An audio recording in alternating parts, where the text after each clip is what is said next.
Hey, what is up, everybody? This is Stevie Breach coming to you here today. I just got home from work.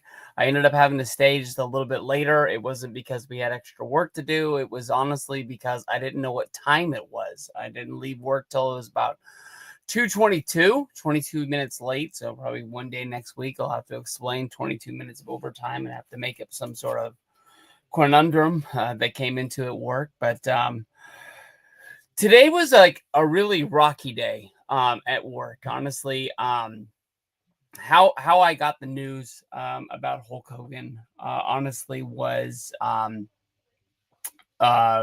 I said earlier, we had a supervisor come into work today, so I put my phone into my desk so I wouldn't have any sort of like distractions when he was there, and be like, every time I look at Steve, he's like looking at his phone over there. I had just got the Justin Fields news where basically he was getting carted out of Jets practice, and I was making jokes to some Jets fans about how their franchise was cursed. And I put my phone into my locker, and at one point, honestly, I heard it ringing, and I looked at it in my drawer. I opened it up, and I saw that it was Mike, and I was kind of debating whether if I wanted to answer it or not. And I was thinking, like, Mike doesn't call me a lot. So let me just, I'll just grab it really fast in case it's like something big.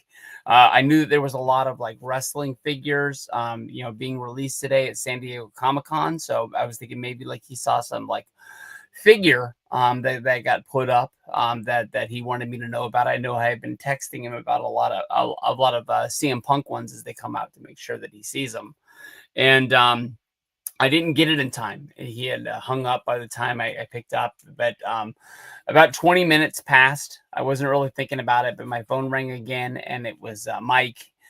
So this time I picked it up right away, and he told me the news. He didn't put it to me short and sweet. He made sure that like I was like sitting down.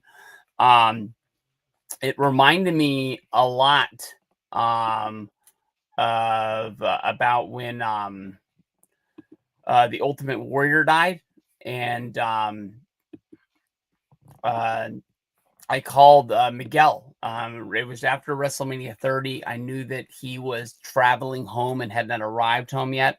I know that Miguel is a guy that doesn't really like look at his phone and drive. He's not that kind of a guy. He's not like me, like flying loose off of the edge. Um, so I knew he didn't really know yet, and if he didn't know, I wanted to tell him. I didn't want him to find out some like bad way, so I had to call him and tell him. He just couldn't believe it. I mean, we had just saw Warrior, go into the Hall of Fame. Then we saw him on Monday Night Raw, and we travel home, and Miguel didn't even make it home, and he passed away. So Mike told me about Hogan, and I didn't know. He was trying to make sure that I was like sitting down. It didn't rock me. I mean, like I got kids. I've got parents. I've got grandparents. I mean, when my grandma passed away, that was like a really rocky deal. that really wasn't even that long ago. Now that I really think about it, but uh, it was like, wow. And then he, tied in the Barstool thing, saying that basically they told Brandon Walker when he was on Mostly Sports, and we saw it live. Uh, it was, yeah, it just sucked. I mean, there's no other way to put it. I told them that I wasn't going to cry and that I was going to be all right. And I looked forward to taking my lunch, and I planned on doing like a little bit of a walk and talk, basically, talking about like,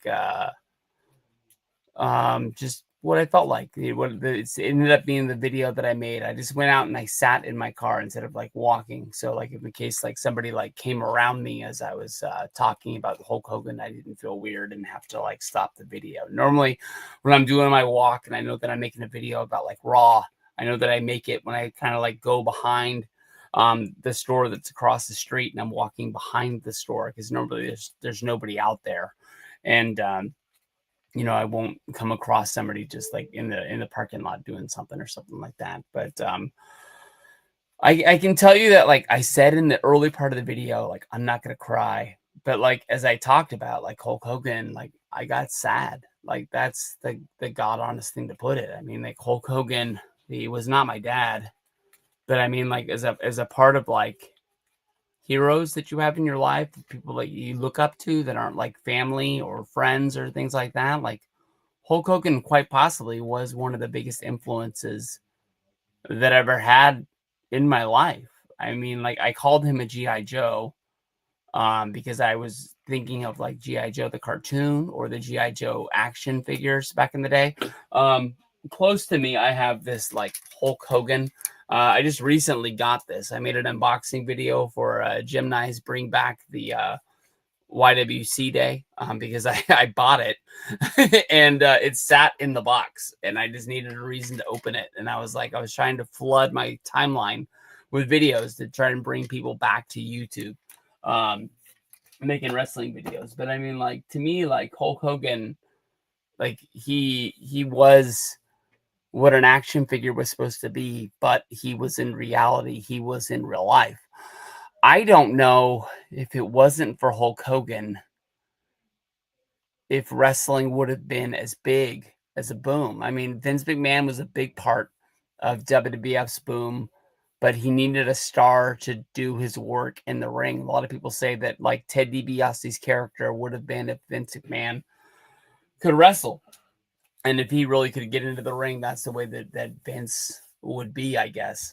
But you know, Vince, I mean, we know now from the Cody Rhodes story that, you know, if he wanted Dusty Rhodes, he could have had Dusty Rhodes.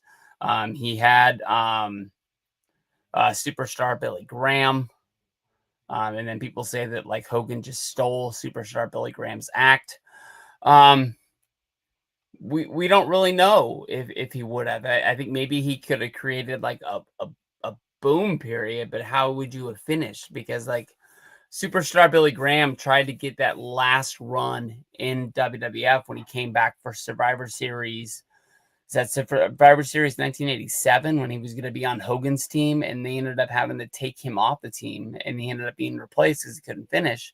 And Hogan, I mean, even though we make jokes about like, AJ Styles today is how old though Hulk Hogan was when he started the NWO or something like that. Like the guys just look a lot younger today, whether if it's like through skincare or, not tanning or it could be a whole bunch of a lot of stuff. But I mean, like the guys just looked older back in the day. But like Hogan's career, surpassed that Survivor Series, and superstar Billy Graham was like kind of like put it like into retirement. And who would have known he would have got that last run in WCW when Hogan left after the Yokozuna match? King of the Ring is when most people think he left, but I think he actually did some house shows. I think Hogan's last match in the WWF was actually like over in Spain or something like that, where he was like going over and getting these big like European gates. And, Vince was making sure that he was taken care of. And it was like a real kind of like not handshake deal, but it was like an agreement between Vince and Hogan that he was done and he was going to go off and he was going to make, Suburban Commando. He was going to make Mr. Nanny.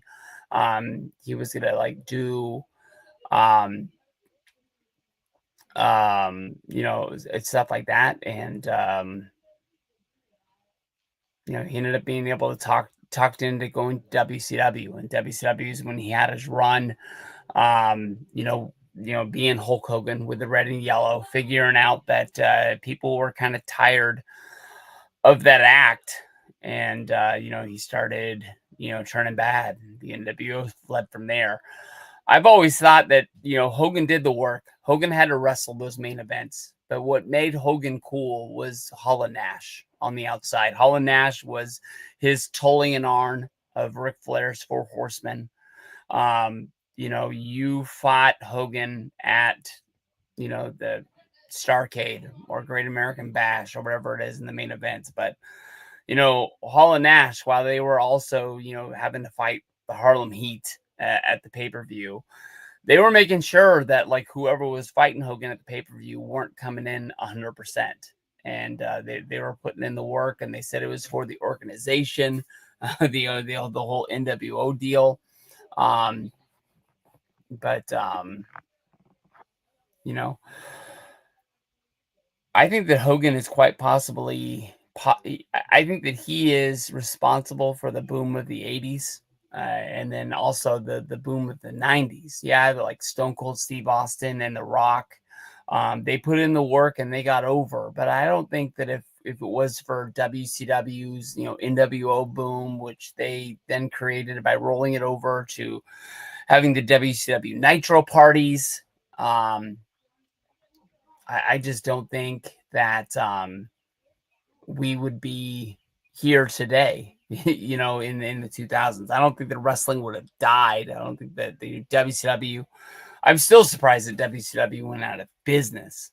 But I mean, like, I just don't believe, um, I don't know. Wrestling probably would have still rolled on, but it wouldn't be as big as it was. There wouldn't be a place for the John Cena's, the Rocks, or the Roman Reigns to be there. I think that it would be on a much, much smaller stage. We wouldn't be watching WWE on Netflix. It's just there's a lot that I pat the guy on the back for.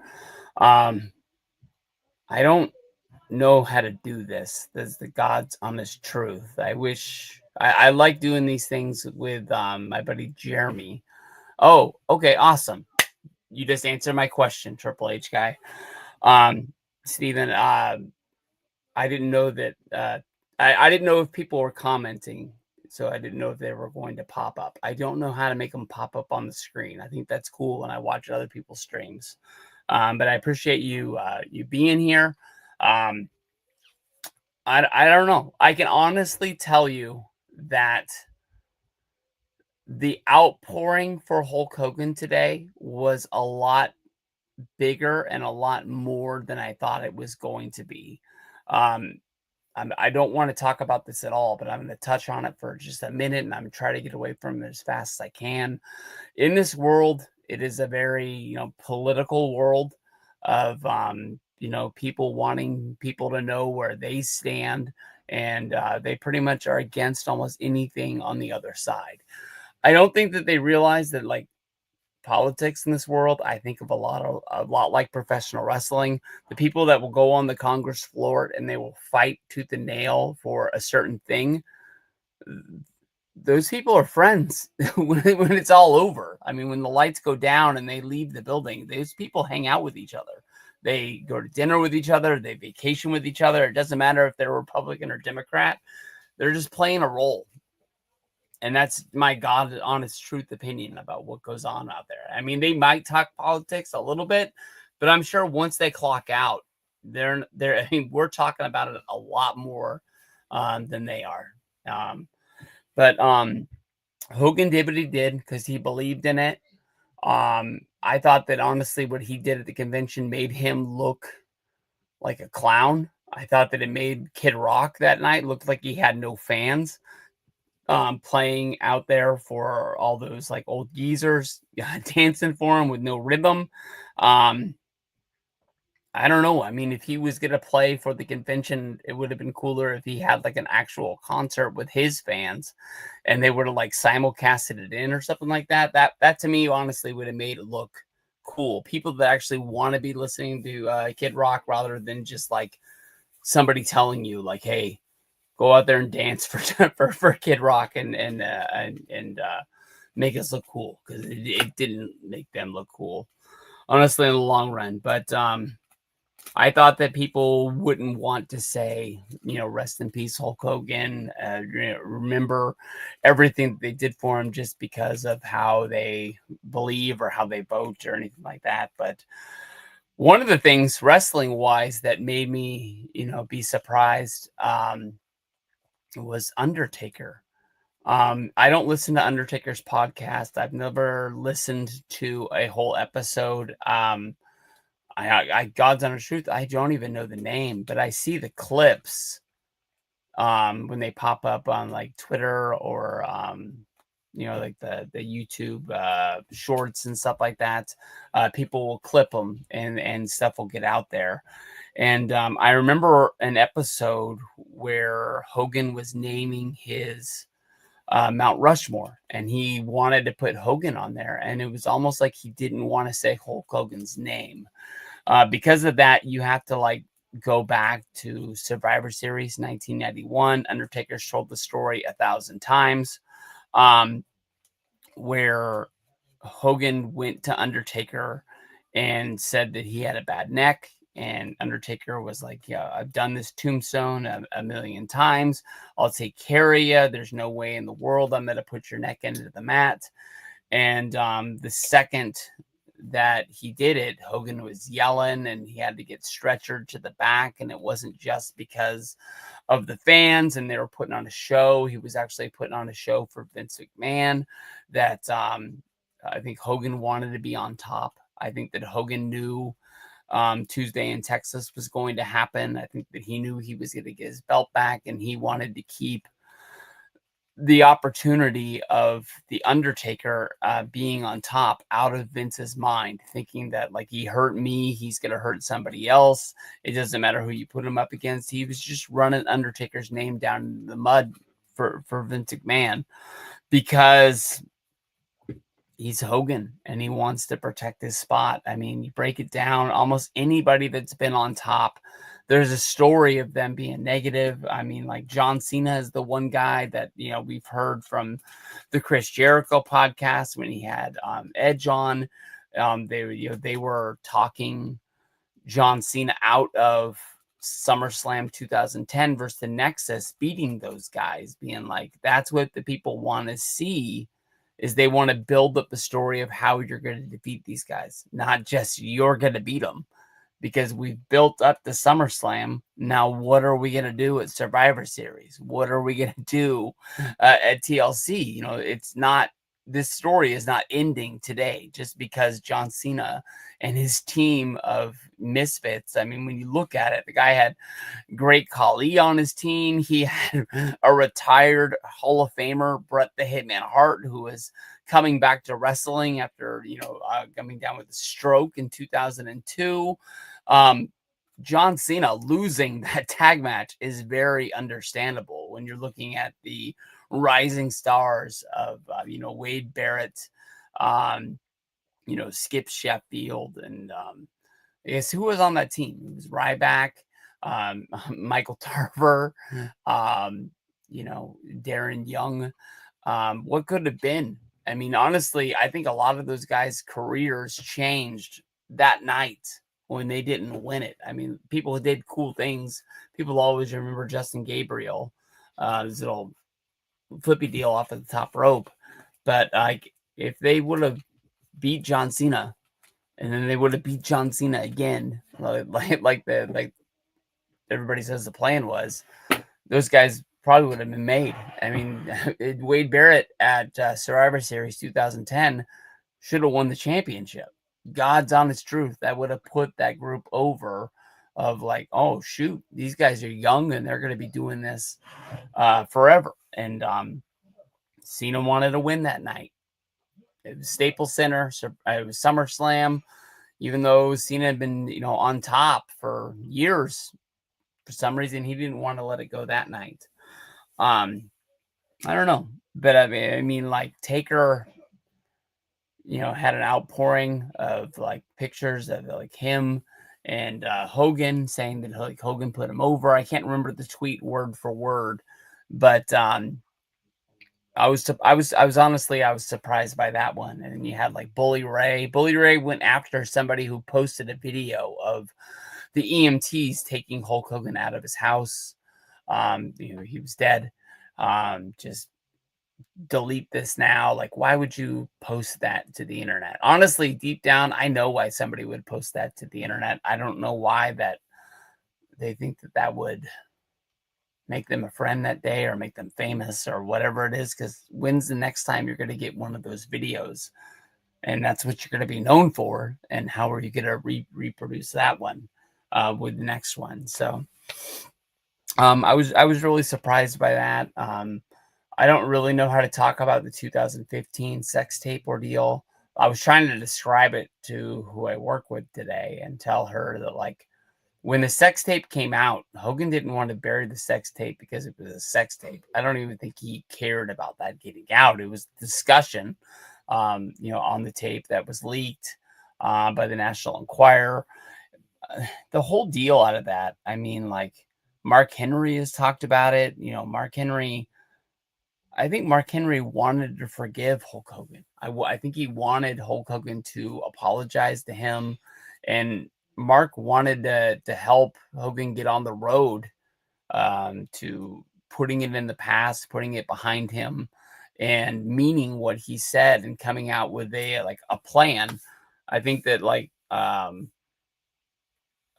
Mark Henry wanted to put him into the community, whether if it was like going to like colleges and talking to kids about what he said and why he said it and why it was bad, um, to put it behind him. And Hogan wanted no part of it. I remember being at work. I believe it was a Good Morning America interview that Hogan was doing, and Hogan was saying a lot of things, but he was not saying the words, "I'm sorry, I apologize." He wasn't trying to reach out to people. He was just trying to just say things, just make things go away. And I felt like that's when Hogan got brought back to WWF. I was not good of like a a negative person being like, "Hey, we can't do this." I felt bad that people were booing Hulk Hogan, but I understood completely why people were. And I think it's sad that when you play back Hogan's last night on Raw when he got booed so bad, is like that's like the legacy that he's like holding down. I've heard that Brooke has had kids. I don't think Nick has any kids. Nick's got some problems that he needs to figure out as of right now. Um, but Linda made that video a while ago saying that Brooke moved to Nashville. I think she's in charge of a restaurant now. But I'll get to you, Impact 88. Let me just finish this right here. But I appreciate you. Um, but Linda is saying that like she cut off both parents and she's just completely living her own life. There's gonna come a point when the kids want to know about Hulk Hogan and they figure out who Hulk Hogan is. I apologize. They're gonna want to know who Terry Bollea is, and that's gonna lead to who Hulk Hogan is. And that is a thing that they're gonna come across and like wonder why he's coming out there to try and sell some beer and he's just getting booed. And like when it really comes down to it, Hogan is the guy who built that place. You can say what you want to about Vince McMahon. I know I'm kind of like going back against what I said, or I'm building that point earlier, but like Hulk Hogan was WrestleMania 1 through 8. Yeah, WrestleMania 9 happened, but like I don't think he was really the plan. I don't think anybody who bought a ticket to go to WrestleMania 9 went for Hulk Hogan. I think that Hogan's window had closed and he politicked his way into winning the championship that night. But WrestleMania 10, WCW or not, Hulk Hogan was not talked about. I think that they should have realized that Rumble 92, the door was shut. When Sid dumped out Hulk Hogan, the people went bananas, not because they loved Sid, because they were getting something different. If you like pour a bowl of Fruit Loops every day for 9 years, one day you're gonna be looking and be like, well, I wonder what this Golden Grams taste like. Fruit Loops ain't bad, but what would it be like if we had something different? Impact 88 put a comment down there on the bottom. I really wish I knew how to put them on the screen. I think that's really cool, and I see a lot of other people do that. But um, what was my favorite Hulk Hogan moment? Yesterday, I did a stream with Sal and my buddy Jeremy, and we were talking about top 5 wrestling matches that I ever saw live. And my top 5 wrestling matches, I didn't have any Hulk Hogan matches in there. I saw Hulk wrestle. Um, I think more than others. I saw Hulk wrestle in like house show matches. And I remember going in 1990 and seeing him against Earthquake. That was a stretcher match at Arco Arena. I'm sure they ran that match at every place across the country. I remember against Sergeant Slaughter in 1991 in a Desert Storm match. I really remember going to see Hogan versus Goldberg at Nitro in the Georgia Dome in 1998. Um, I remember seeing a tag match probably in 99 on Nitro where it was I want to think it was like Bret Hart, it was Hogan, somebody else. I think they teamed with I know it was a 6-man, Sting and Luger. It was probably Bret Hart, Goldberg, and Hogan, if I had to remember right. Um, but I remember that. So I only have a few memories of actually seeing Hogan wrestle. When I went to that 1990 match against Earthquake, it was just like every time Hogan was looking and pointing into the crowd, you felt like he was pointing at you and he was looking at you. There was, I don't know, 10, 12,000 other fans in that place at the time, but it didn't really matter. It was like he had that thing in him that like made him connect. 1991, I really remember because I think like 91 is like my sweet spot as a wrestling fan where I was just getting anything and everything that I could. But I fell for that WrestleMania 8 storyline of like Sergeant Slaughter being the Iraqi sympathizer. I didn't really know what that meant. But I knew from like watching the news as a kid and Operation Desert Storm being going on. My stepbrother at the time, I still don't know really. I don't really know him that well, but I knew that like my dad's girlfriend at the time um, was in the Marines and he was over there doing something, and to a 10-year-old kid like going to war, um, it was like you weren't going to come back. I mean, that's the only way to put it. And I felt like Hogan fighting Slaughter was like the war going on in Arco Arena in a ring, and I felt like if I could have like brought like the little American flag, the good old American boys. What were their names? The two Canadian guys that came out there. The Quebecers? No, not the Quebecers. Quebecers were the dudes who wore the Mountie outfits. Gosh darn it. One would go on to be the freaking Mountie. The other one was an announcer. I can't remember their freaking names, but like if I could have been waving that flag, I would have been waving it out there and just going crazy. I felt like that match meant the world. I don't really remember. I have like that window of like Hogan, like that. I don't really remember seeing him live at things. I guess I don't really remember. Maybe I blocked him out or dropped him or lost him or something like that. Yeah, bam, the Rougeau brothers. If I could have been waving the little American flag, I would have been out there waving it for Hulk Hogan that night because I felt like we were watching more than a wrestling match. Those are probably like two of like my favorite live moments that I can remember. But I mean, like I was proud of Hogan my whole life. I remember SummerSlam 1991. I think it's one of the greatest pay-per-views of all time, all the way through.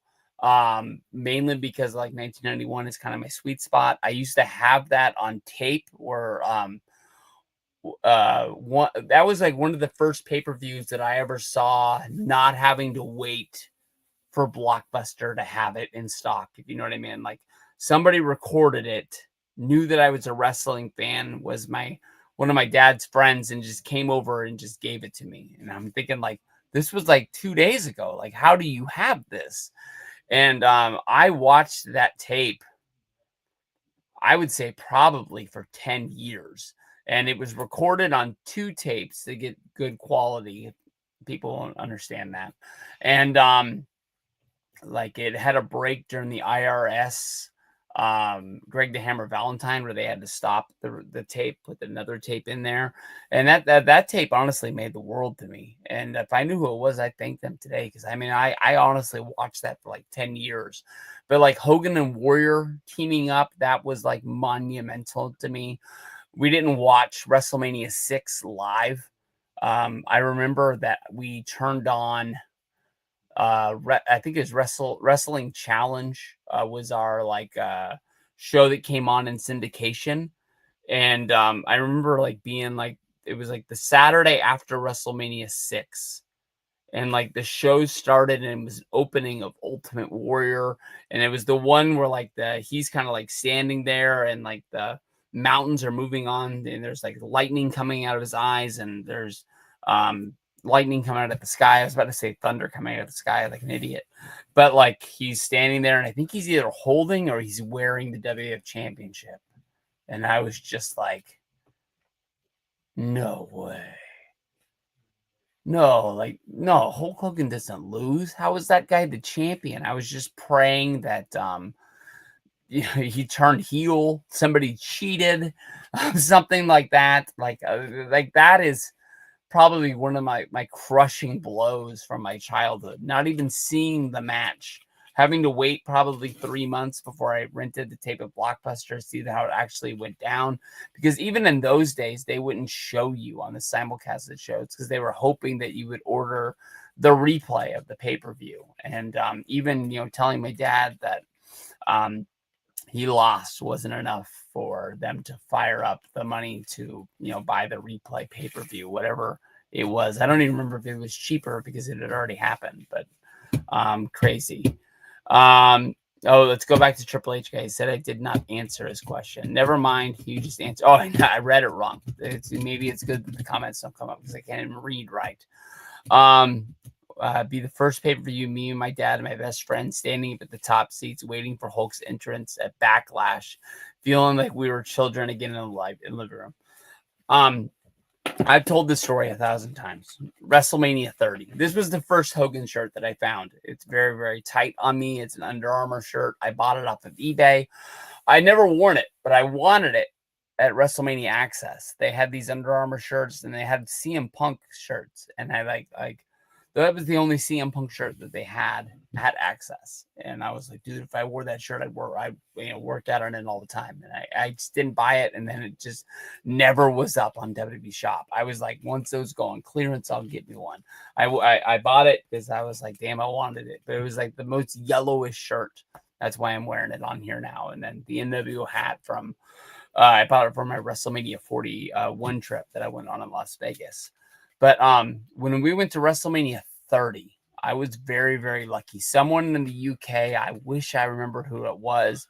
I'm sure if I went through my old tweets, me thanking somebody for the ticket and the pre-sale password, I could find. But I mean, I was able to get one of those premium VIP WrestleMania Access tickets to meet Hulk Hogan. I felt very, very lucky. I had tried for a lot of guys and never got them for WrestleMania because there's just so many fans that come in. But I bought that one. I didn't even buy it like instantaneously.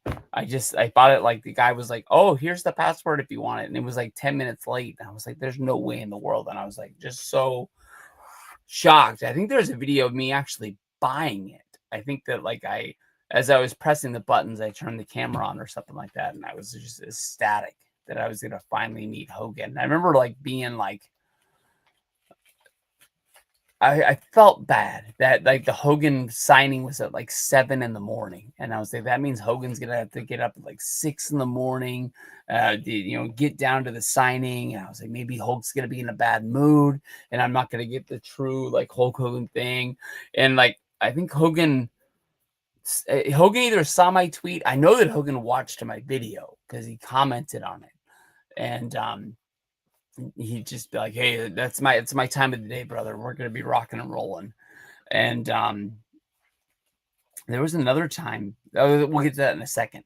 But let me just finish this. But I remember, like, you go to WrestleMania Access, you're guaranteed to meet the person you have a premium VIP for. Everybody else is just kind of like, it is what it is. And I remember, like, I went around and, I met the Dolph Zigglers, and I met uh, I don't remember who else I met that day, but, like, you go meet other people, and then you get in the Hogan line, and just being on the back of it, and just, like, you get closer and you get closer, and it's just the emotions are coming to me, and I really felt myself, like, getting smaller, as in, like, I felt like I was getting younger, and, like, just looking up to him. And I remember, like, as I got on the last rung, and I'm, like, behind the cameraman, and there's probably still like 20 to 30 people in front of me a line. I really felt it hit me, like, oh shit, I'm about to meet Hulk Hogan. And, like, I remember, like, having to, like, I kind of, like, clap to myself, like, all right, get it together. We're not going to be the guy who cries and meets the wrestler. There's a video on YouTube of this one guy just losing it, meeting the Ultimate Warrior. I'm not saying anything negative about him. It's just a video that I remember seeing, and it touched me back in the day. But he just could not get it together.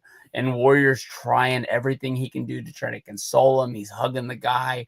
He's patting him on the back. He's saying, like, it's all right, man. And it just, when it hits you, man, it hits you. These people, they mean things to people. Like, there's going to be, people that are 20 years younger than me that, like, feel that way for John Cena. They're going to feel that way for Roman Reigns. They're going to feel that way for Cody Rhodes.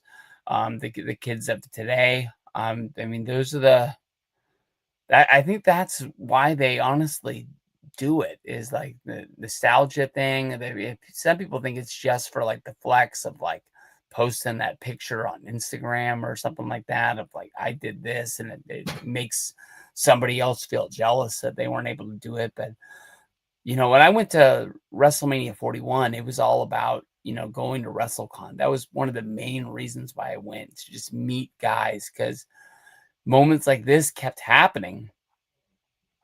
And, like, when Scott Hall passed away, that was like, I never got a chance to meet Scott Hall. I never got a picture with the dude. I never told them that I'm, like, not that big when I meet these guys. Like, I get kind of clammed up. I don't know what to say. I don't want to say something stupid. So I kind of just don't really say anything at all. But, when I went up and I met Hogan, I just was looking at him. He just was, like, big. This was 11 years ago. And, he said something. And this video is literally, it's like 18 seconds long. But in my mind, I had like an hour with this dude. But I remember, like, I walked up to him, he said something, and he shook out his hand, and I hugged him. And then I said something stupid to him about seeing him wrestle at Arco Arena in Sacramento, California. And he did what he did. He signed my picture. He gave me that second of small talk, and then, like, he stuck out his hand to, like, shake it, to say, like, thank you for being there. That was my cue to go. And I just remember I just looked at him, and I just hugged him again. And the funny part about it to me is, like, as I walked up the stage, I realized that, like, Hogan tried to shake my hand, and I didn't shake his hand, and I didn't want to be, like, disrespectful. And I ran back, and I shook his hand, and I just said, I realized I didn't shake your hand. I wanted to be respectful. I straight cut off two people that were having a moment with Hulk Hogan. And I think he was even like, what the hell was that? But I got out of there. I had to, like, put my poster down and try to fold it up and put it into the roll. A poster that I would never even get a chance to frame, because for some reason my dog ate it. That dog right there. God honest truth. Um, it hurt me today that I threw it away in the trash, but I was like, you're never going to frame this poster that is all eaten up. So, I've got a cool what's his name? I can't remember his name. The guy who used to paint the pictures for WB, and now he does it for Pro Wrestling Tees and AEW. I have one that's done by him that's signed. I bought that. It was just one of those things you buy on a whim, and you're like, I don't even know what I'm going to do with this. It's about the size of like an 8x10, but it's someday put it up on the wall. One of the cool things is like I went to a card show on Saturday, and I wasn't like in love with this card. I didn't have to have it. I've got a bunch of other Hulk Hogan cards. I've got, I think in the stack here, I'm going to go over in a minute. I've got 3 other Hogan 1985 tops, card number 1s. I've got them graded. They're ready to go. This was just sitting in the case, and it was just one of those things talking to me, saying like, you got to have this. He wanted $35 for it, as you can see. I didn't want to give him $35. I don't even know what a raw one of these goes for. And I pushed him down to $30.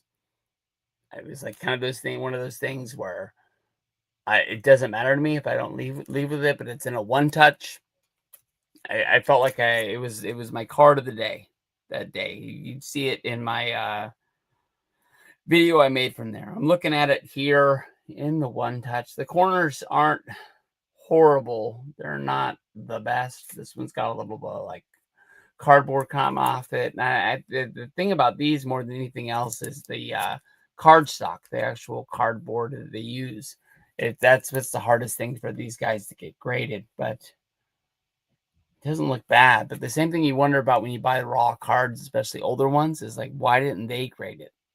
And then you got to wonder if like it's trimmed or these could even be reproductions or anything like that. But that was the last Hulk Hogan card that I purchased. Since then, I went and I tried to buy a Panini. I think it was called Phonographic is the name of the sets. Pretty nice cards, really nice pictures. I saw the Hogan one for the first time, and just a really cool picture. It's long ways. It's him like ripping his shirt off. Looks like it's taken at some sort of a house show. That one's really cool. We'll skip these ones and we'll come back to them. These aren't in any order, but I did find them in my wrestling box. It's all Hulk Hogan cards, all in order. This one right here, cool memories, red, white, and blue outsides. This is 1987 tops, otherwise known as the WrestleMania 3 set. I'm pretty sure I'm not the biggest guy on wrestling cards, although I do find myself buying them more than anything else.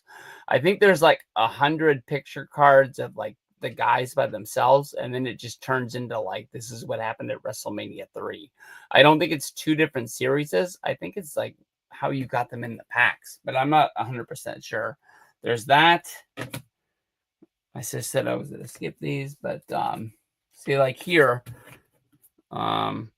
this is card 3, and then it turns into, this is card 35. This is American made. This is the picture that I was trying to find to use as the picture for the stream right here that we're on.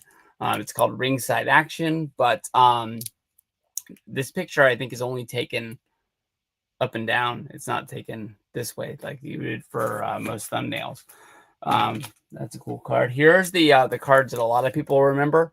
They're very, very common these days, but they're kind of like going up in price, I think, because of condition of them. A lot of people these days, they bought these packs for like $1, if even that, and just beat the hell out of them up. They're in shoe boxes or things like that in their room, and they just didn't take care of them. But this is 1990 classic. This is card 125. Nothing spectacular. This is a PSA 8. When I kind of got into cards, I was buying a lot of 8s.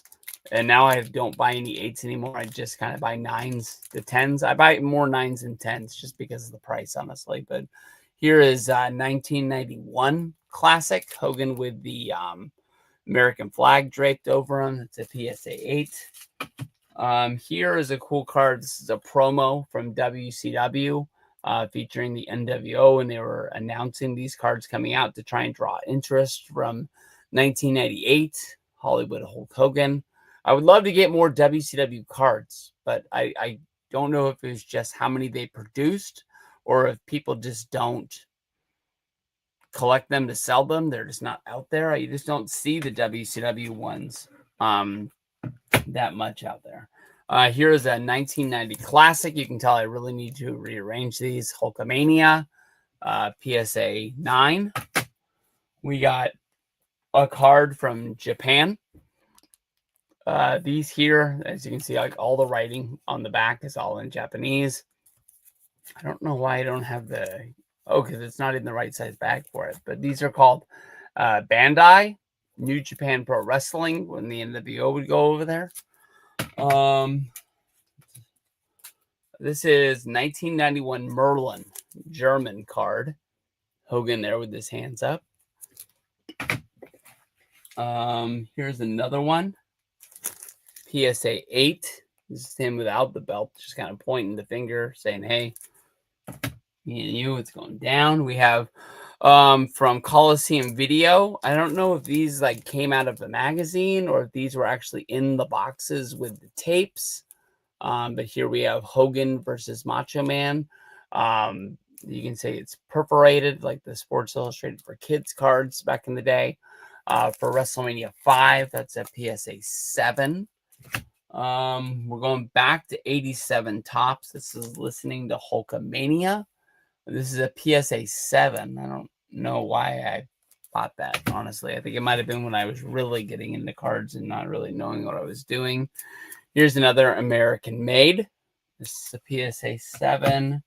We got a Challenge Answered. 87 tops, PSA 7. Tops Allen and Ginter. This is a really, really small card of Hulk Hogan. I don't even think this came out of a WrestleMania set. I think like Allen Ginter is like a baseball card set. They also feature like pop icons and things like that.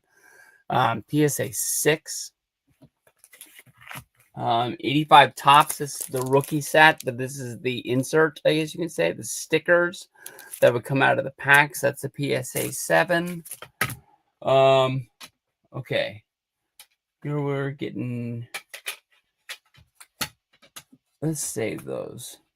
We're just saving the 85s. Here's another 87. You can tell I love that card. That here is a PSA 8. We have another PSA 8. Here's the 98. I apologize. 1998 sticker of Hulk Hogan. PSA 8. We've got a 2022 Prism. PSA 9. Here's some the cards that aren't slab, but it's part of my collection. I saw that they brought back Action Packed. I don't even remember what set this was in from Panini. I'm glad that they made these before they ended up leaving Panini, because I was a mark for these cards. They remind me of a lot of the set that like has Owen Hart's rookie. It has Diesel's rookie. They were cool cards. They were hard to find. I remember that they were like $2 a pack, and that was kind of like pushing it back in the day. But like I said, this is a 24. I want to say 2024 Panini. We got a Timeless Treasures. I bought this mostly because it's him featuring him as the NWO Elite. Right there as the leader of the Wolf Pack. This would have been after the Finger Poke of Doom, when he had the title spray painted with the red spray paint, when he was I don't know if you remember the Wolf Pack, but it was like half the black and white coming back together with the red and black. Here's the Hulkster Explodes. I'm kind of surprised I have so many PSA 7s, honestly. I don't know if it's because those cards are hard to grade because of those card stocks. Here we have a PSA 9 of WrestleMania 3, perforated card, a lot like the WrestleMania 5. These are dated 1993. Like I said, I don't know if these came out of a VHS tape. I don't know if these came out of a magazine. I don't really know anything about those. Back to the 1991 Hogan's. This, of course, has Undertaker's rookie. This is a PSA 8. We've got a 90 Classic PSA 8. Here's 90 as a 9. Here he is, a different card at a 90 Classic. That's a PSA 9. Oh, here we go. All right, we're into this. This card was really cool when I saw it for the first time. This is from 1985 Topps Cyndi Lauper set. Cyndi Lauper, of course, she came into WWF, big part of the rock and wrestling, the war to settle the score. I think that's the pay-per-view that she's actually on. That was an MTV special that I called the pay-per-view. But there's her Cyndi Lauper with Randy Richter and Hulk Hogan. His name's not on the card. It's on the back. No, it's not even on the back. There's no mention of Hulk Hogan. I don't know if that's because like trademarks or something like that, but I wish his name was on the card. It says on the back, when Cyndi was 5 years old, her parents were divorced. She has a younger brother, Butch, and an older sister, Ellen. I get having the kids' names on there, but why have to throw in like parents got divorced? But, here we are, 1985 Topps Hulk Hogan sticker. It's him in Washington, D.C. Pretty cool card of Hulk on the street. PSA 8. Here we are with the 1985 Topps.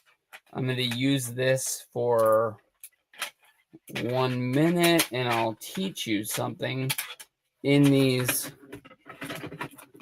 cards. These cards look the same. Doesn't take much to tell the difference between them.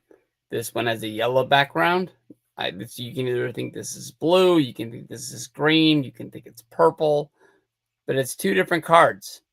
Both say Hulk Hogan on the front. One is card number 1. One is card number 16. One is looked at as his rookie card. One is just looked at as another card. They both have value. For some reason, this one, because it's number 1 and it actually has like stats on the back, it is looked at as, oh, son of a gun. Freaking Walmart canceled my John Cena figure. All right. What do you know? And they're like, as on the same day that they're pushing out new pre-orders for you to give your money to Walmart. Doesn't make any sense. They canceled both of them. I know they canceled I think it was a Cena, 2 different Cena figures. Doesn't make any sense. There was the one that was supposed to come out at WrestleMania at the store, and then the clear one that is out on shelves right now, hopefully. But both cards the same, you'd look, but they have different backs. One says that he's the champion. The other one just has normal stats. You see both these cards, you want to have either one, but you honestly want to have number 1 more than anything else. This is looked at as this true rookie card. This is almost looked at as like a subset or an insert that isn't as big. But we are moving up the chain with the Hogans. Might be a little bit harder now. They might be going up, but we have a Hogan and a 5. We have a Hogan and a 6. We got a Hogan and a 7. How I got my first one of these back in the day was I didn't notice on eBay that there was 2 different cards. I didn't even notice that there was 2 different numbers on the cards, and they were different. That's how I ended up getting them, and had to figure out on my own what was what. But we have a PSA 7. We got another PSA 7, and then we have a PSA 8. So how you start your collections, however you start them, but you can start with lower number cards and then just like move up the grades as they get more expensive or things like that. But I thought I had one of these graded, but I didn't see it. I hope I didn't skip by it. This is a Little Caesars Hollywood Hulk Hogan card. It's got not holographic, but it's like Sport Flicks back in the day. It moves, it changes. Pretty dang cool, man. Really fast. I bought these from a lot grab from this one guy selling wrestling cards. All those 87s. We got Hogan and Andre. We got Hogan. We got American Made. We got Hogan standing there as the champ. That belt looks really, really cool back in the day. There's him. got the win. Thank you, the Lord. Here's here. We got Hogan versus Andre, the challenge for WrestleMania 3. Hogan with the belt again. America made. America made. Hogan. Hogan with the belt. America made. And there he is standing tall. No, that's him and still champion. So that's after the Hogan versus Andre deal. But that is my Hulk Hogan card collection as it is. But I got a lot of figures of Hulk. I mean, this last year has been it was the year before. It was the 40th year of Hulkamania in WWE. And they really ran wild over Mattel. They came out with a 3-pack that I can't grab because it's behind my Tower of Doom of boxes. That one was really, really cool. I was really surprised they haven't come out with a Knuckle Cruncher yet. But the problem with Knuckle Crunchers is they come out with 4 at a time. And they haven't come out with like a legacy set yet. They really just keep pumping out Roman, Cena, Cody. And then like they just kind of add like a Jey Uso. They had Jimmy Uso. There's boom, boom, boom. There's Rollins. Rollins has got 2. Rollins is a single one, and Rollins has a one that came with the ring when they reproduced it because Brock wasn't there anymore. But I really wish they would do like a legend set. They've got Austin. Austin might be the only legend that they came with, but a Hogan one would have been awesome. The problem is, like, even the 2 belts that I got is like when I took everything down, I gotta get rid of these pops. They gotta go. I mean, that's just the way it is. But I don't think there's any real demand on the pops anymore. I think people have just gotten out. When I go to Target now, like the pops just like overload the pops area. Like nobody is buying these. I don't know, guys. I mean, we've been talking about Hulk for an hour. I can go on and on about like the cool stuff that Hogan did. I came into Hogan. My cousins were watching a tape of WrestleMania 3. My memories that day were honestly more about Nikolai Volkov and Iron Sheik and the Killer Bees. I don't really remember watching Hogan versus Andre, but I do know that is the day that I was like, I like wrestling. Wrestling is cool. I want to watch a lot of wrestling. I think I just started like watching and just picking up, and because Hogan was the biggest star, I figured that he was the Babe Ruth of wrestling. He was the best to ever do it. I knew that I had other favorite guys, I had other favorite teams, but nobody was bigger than Hogan because he was kind of the main event, the champion. You believe that meant something back in the day. But going to Blockbuster, I this isn't the best story in the world, but like I remember like my dad would go to like the bar, and sometimes he would just go into like meet a guy or something like that. So sometimes if he knew it was going to be a little bit, he would go and he would like give me money, and I would either go to Jasper's and get a hamburger. I would go to the yogurt shop, or I would just like play video games at either one of those places where they were. But if it was a quick stop and he was like, I'll just be a minute and I'll be right back, I would go to the back of Blockbuster and there would be a window. The window just happened to be right where the wrestling tapes were. And I was looking right at the wrestling section. I remember a lot like growing up seeing the NWA tapes and being like, I know a few of those guys because they've crossed over. Like, who, somehow you just know who Sting is. You know who the Road Warriors are. Lex Luger. But like, you look at some other guys and you're like, I don't really know who those guys are. So I'm not going to get those tapes. I was a real big WWF guy. That's just the God's honest truth of how it was.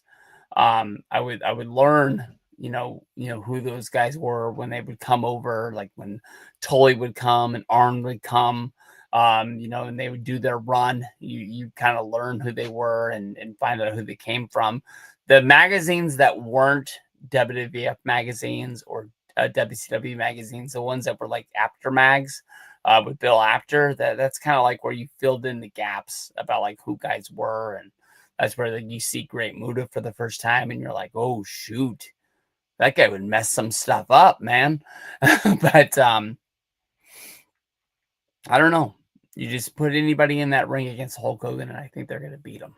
I just think that he was like the coolest dude in the world. Um, 1990, 1991.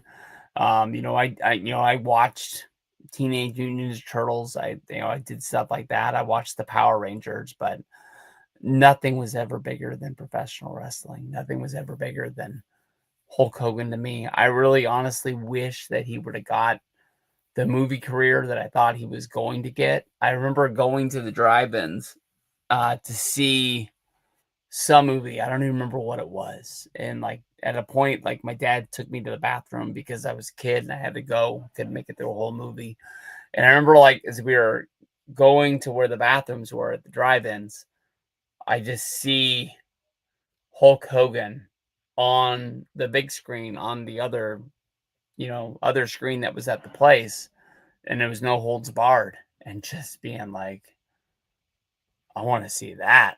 Like I don't care what we're seeing anymore. I want to see that. And then my dad being like, hey, we gotta focus on what we're doing and we'll go see that. I don't remember when I saw No Holds Barred for the first time, but we didn't definitely go to the movies. I probably saw it for the first time on the No Holds Barred, the match in the movie, the pay-per-view, where it was probably like 10 or 12 bucks. You got No Holds Barred on pay-per-view, and as soon as it was over, you got the match. And it was Hogan and Brutus Beefcake. I think it was against, it might have been against Macho Man and Zeus. Maybe it was DiBiase and Zeus. I don't really remember. I saw the match when they put up a lot of the Coliseum videos on the network a few years ago. It happened to be on one of the first ones that I watched. I don't really remember it off the top of my head, but the first time you saw Zeus was like on a Saturday night's main event. It was before a steel cage match. It was going to be Hogan versus Boss Man. And I don't even know how we got there. Like Hogan's coming into the ring and Zeus just appears on the ring steps, and he's already taller than Hulk, but now he's 2 feet taller because he's on the steps and he's just looking down at Hogan, and Hogan's looking up at him, and he just like bam, like double punches him right like here, and he just like put Hogan down, and it was like, this is the biggest dude I've ever seen. Like this is gonna be bad. And somehow I don't really remember, they got Zeus off of him, but then Hogan went in and still fought the Boss Man in a great steel cage match on Saturday night's main event. And that's what got the ball rolling towards SummerSlam. Um, and what did Zeus do after that? I think Zeus kind of, they had plans to have him. I can't remember if he was, I think he was in Survivor Series, but he wasn't on the same team because they needed him to be strong for the match in the movie, which would be Christmas time. And there's rumors out there that WrestleMania 6 wasn't even supposed to be Hogan versus Warrior. They thought it was going to be Hogan versus Zeus, the ultimate challenge there to finally blow that off. As you know, Tiny Lister, he didn't wrestle again until WCW brought him in for the we want to end Hulkamania match, where it was like 16 dudes against Savage and Hogan. The Ultimate Solution was in there, the big bodybuilder guy. I think he was in the Over the Top arm wrestling movie as well. But I watched that last summer when I was at my mom's house. I was just doing like wrestling videos on stupid things that I remembered. And I think for some reason I wanted to watch the WCW Uncensored from back in the day. I can't remember if that was on that show or not, but I do remember I watched that match and they brought those dudes back, but you didn't see them wrestle. Zeus did that shoot interview that I've still never seen and still surprised that no clips pop up on YouTube. My buddy Miguel got it and said it was horrible and he would send it to me years ago. And it's secretly one of those things that I really want to see. The art of like shoot interviews. I remember at one point, like you would go to RF video. It is what it is. Like, with that, like, I'm not going to say that, Rob Feinstein's like a great guy. We all know what happened. But like he was the place to go for shoot interviews, like years and years and years before podcasts ever came out. And podcasts killed what, if you like you see all the clips that come out in the day, like you used to have to buy a tape of a guy interviewing the wrestlers when like their career was most of the time done.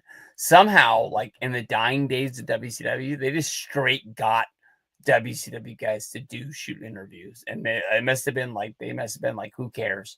Like, what are they gonna do? No, nobody's running that ship in order to fire me. Because I remember that's like when we got the Ray interview, we got a Conan interview. I think we got Eddie Guerrero. Eddie Guerrero, now that I think about it, might have been after he got fired from WWE the first time. So it might have been a little bit later, but I definitely remember like Ray and Conan came out when WCW was still running. But you would go there and check out what tapes were up, and kind of did the same thing that we do with WWE Shop, where you like kind of like, I want this, but like there would be a news feature, and I remember them like putting up news that they were going to Florida, and they were doing what was the biggest shoot interview that they could ever do. And I really thought that they were going to pull Hogan in for an interview. Hogan, it never happened. It never came to be. And I saw Rob at WrestleMania 41. It's kind of one of those things where you like say hi and bye and you see him in passing. But like, I really wish I would have like asked him how close, because now if I was to ask him, he'd be like, "Oh yeah, yeah, yeah," and he'd like tell the story and like blah blah blah. He's a big bullshitter. But I really wonder if that's who it was and if that's really really close, because in my mind I remember telling myself that's Hogan. That's got to be Hogan. Hogan did interviews. He would go on like podcasts for normally other wrestlers that were as big as him and give fluffy interviews about this, that, and the other. And we all know how he told a whale of a tale is probably the best way to say it, where he never had a bad story, and he wouldn't let a lie stand in the way of telling a good story. But the Metallica story is probably like one of the biggest ones, and he's got other ones of like not knowing if like Andre the Giant was gonna let him beat him at WrestleMania 3. He thought that it was honestly gonna be a shoot out there in the ring or something like that. But I don't know, man. I honestly I feel different now that I've gotten this kind of stuff off my chest. Talked about my Hogan wrestling collection. It still is a weird day that I'm going to probably remember for a long time. I don't think I'm really like hamming it up or anything like that, but I really enjoy all of the how do I say this? I really enjoyed all of the outpouring from past YouTubers, wrestling fans, wrestlers. I honestly was one of the first things I thought was like, I don't think people were going to let Hogan have his day, I guess you can say. But it was kind of one of these things where I would think I was like either scrolling like the Instagram videos or the YouTube videos that pop up of like the clips, and somebody had clipped Bubba the Love Sponge's story. And They clipped his radio show, and he was talking about Hulk, and Hulk had been sent home, and he has a problem with his trachea. It didn't say that he was on his dying days. He had said that earlier, and the Hogan camp kind of came out and said that that wasn't true, and so maybe he didn't want to like push the story that far. He just wanted people to know that he knew. And I knew they sent him home. I didn't know it was going to be like that, like it was going to end that fast. But in the last 2 days, I've been kind of telling myself like maybe I should make like a video about Hogan, saying like get well soon or something like that, and like brace myself for what's coming. I know that I made a Ric Flair video. I was working in Placerville, so that was probably 2017. I made like a Ric Flair video where I got on his thought he was dying, and people can remember that. Um, if we live in a sick world and you're like placing bets, like Ric Flair will probably live forever, but he might be the next one. I mean, we've lost Terry Funk, we've lost Dusty Rhodes, Roddy Piper. I'm not saying recently. I'm just saying like I remember Macho Man Randy Savage was the first video I ever made for like a rest in peace video of like talking about that, and like Scott Hall might have been like the biggest one that really got me. That was like, damn, like wow. Like as you get older, like you might not understand it if you're somebody who's like 20, even maybe somebody's like 30. But I think I'm somewhere in my 40s. I think I'm 43, turning 44 here next month. Like when people pass away, it doesn't even really matter how close you are to them. You kind of like think like this could really be over tomorrow. Like when you're in your 20s, you really think like you're going to live forever and you're guaranteed 80 more years. You get into your 40s and like you feel something in your body. And you're like, what is that? That's not good. Like that's the only way to put it, man. And it's just like it comes for everybody. And like you wonder like what the heck you're doing in this world. I mean, Hulk was awesome, man. He really, really was. And I got a chance to meet him twice. I met him once at WrestleMania 30. I have a friend Victor who got me to meet him after at the WrestleMania 31 pre-show. Victor knows a lot of things. I don't know how Victor knows a lot of things.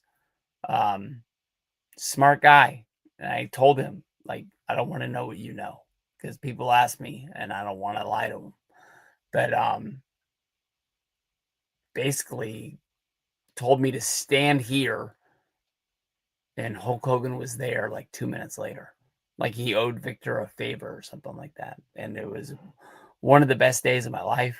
I remember I'll never forget like the guy, like it was like the videos you see of TMZ of like Hogan at the airport or any star at the airport where like people are just like gung ho to meet him. Like I remember this one guy kept handing Hulk Hogan baseballs. It makes no sense. I see a lot of wrestlers. I see a lot of celebrities autographs on baseballs, and some people say it's because of like the really like um cool place for them to sign on the sweet spot. But like a Kevin Costner baseball, I'll understand. But like a Hulk Hogan autograph baseball makes no sense to me. Even when like TNA was doing the what they called base brawls, where they would do like the house shows at like baseball stadiums. Um, a Sting baseball bat, I understand. A Hulk Hogan baseball bat, I don't understand at all. But like I remember like people kept handing Hulk Hogan baseballs, and he's like, I ain't signing no more baseballs, brah. I could probably tweet that to Vic right now, and I bet you he would laugh. I bet you it would make his day better. I'm probably gonna do that as soon as I'm done. But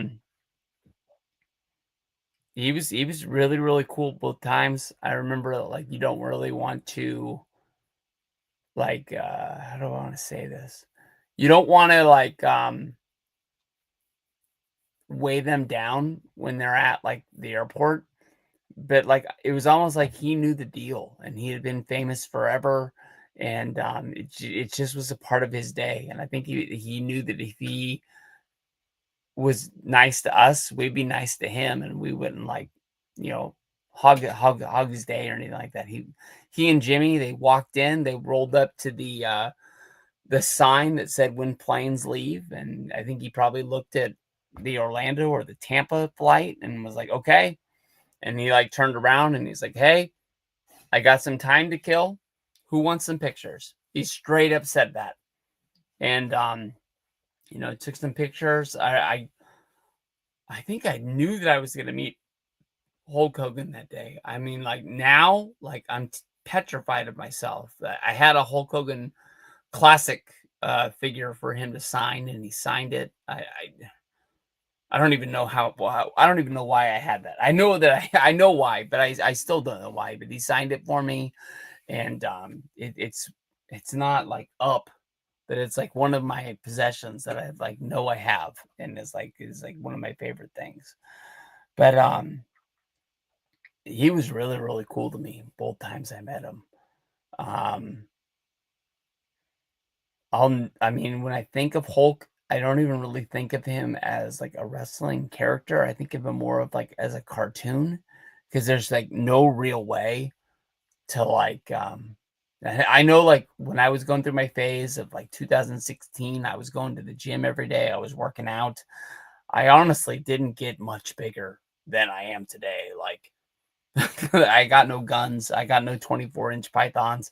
The one picture I have with me and Buff Bagwell, and I'm doing, like, the buff is the stuff pose, that's probably the best my arms have ever looked in my life. But, like, when you start going, you really think you're gonna start looking like what Hulk Hogan looked like, and, it never really happens. I know that he got a lot of crap for the Arsenio Hall thing. If I'm in his same place, I completely understand. Like, I try to be a very honest person. I try to tell my kids that I don't lie about things. I know deep down, like, if it, like, comes down to, like, me having to lie about my job to, like, keep my job, I'm gonna do it because I gotta keep working. I've been doing my job for too damn long. But, like, I think I'm a very honest person when it comes to, like, people, in my family and things like that. I probably tell my kids things that I probably shouldn't tell them because if they ask the question, they want to know the answer, and I don't want them to find out, like, some other way or something like that. But, I mean, say your prayers, take your vitamins. I took the Hogan vitamins. I can honestly say that however many came in one bottle, I got one bottle for Christmas one year. My grandma probably gave it to me. I took them. They probably didn't do anything more for me in my life than the vitamins I take today. That sometimes I look at them and wonder why I even take them and what they even do for me. If I would be anything else, and if I wonder if, because most of the time when I put my pills in my pocket to take them to work, I take them with a Monster, and I wonder if the Monster cancels out what the vitamins are doing, if they're even doing anything at all. But I don't know how to put it, man. Like, I don't know how to put it. Like, I don't have like one moment of like Hulk Hogan. I know, like, when I put the VHS in of like WrestleMania, I'm sorry, of like the Royal Rumble of like 1990 or 1991. I don't like, I know that like Hogan's gonna win. I think it's like cool, like all the legends that are like stacked on that card. And I wonder what it would have been like to like sit down and watch that pay-per-view live. I remember I went to my buddy Tommy's house. He lived close. He lived across the park and like down the street. And he was a little bit younger than me. Um I honestly think I met him because my dad dated his mom for a hot minute. But he was a cool kid, but they had like a big screen TV, like 1980s style, where like it was a projection style where the screen was like, I don't know, it's probably way bigger than I remember. It was probably like a 32-inch screen at the time, but it had like the big lights at the bottom. There was a red one, there was a blue one, there was a green one, and that's what shot the picture up onto the screen and made it so big. But his parents bought them the Coliseum home videotapes. And I remember like in 1990, 1991, those tapes weren't freaking cheap. They weren't pumping out the $20 tapes. It was like if you wanted to buy like the Royal Rumble 1990, that thing was like $80. At least that's the way I remember it. I remember them being like freaking expensive. But like I wonder what it was like watching those live and like seeing like the Bushwhacker Butch come down or like the Barbarian or the Warlord. Because the way that WWF booked back in the day isn't like how we watch wrestling now. Like I remember like looking at like one of the programs, and it would have like a picture of all the wrestlers on the one page, and it said like WWF superstars. And I remember like trying to book like my own like random card back in the day, and they really booked it like anybody on any given night could beat Hulk Hogan for the championship. All of those guys seemed like they were there for a reason. It's kind of like when you watch sports and you like take the second baseman of your team for granted, thinking like this guy hasn't got a hit in a week. Like this guy sucks. We need a new second baseman. And you don't really think about it. Like in order to make the major leagues, that dude was probably the best guy in his whole entire little league. He probably was the best guy on his high school team. And like he like was the stud. And now he's like hitting eighth, playing second base, and he sucks. But that dude's probably way better than you'll ever be. But I don't know. I mean, like it definitely really was, and I wish it was like watching wrestling back in the day. But Hogan was my dude, man. There's no other way to say that. I really appreciate everybody out there pouring everything out and just giving praise to the Hulkster. And I think I've said it in a few times, but like, is there somebody between? I guess in between Hulk and Cena would have to be Austin and Rock. It would probably like you pass the baton down the line. There's like you go from Hulk, you probably say Austin, and then you go to Cena, and then from Cena you go to Roman. From Roman you go to Cody, and I wonder who the next guy's gonna be. It really could be anybody. It could be somebody on that LFG show. It could be somebody on Evolve. It could be somebody in NXT. You just wonder who like the next big star is going to be. Is it really going to be Braun Breaker?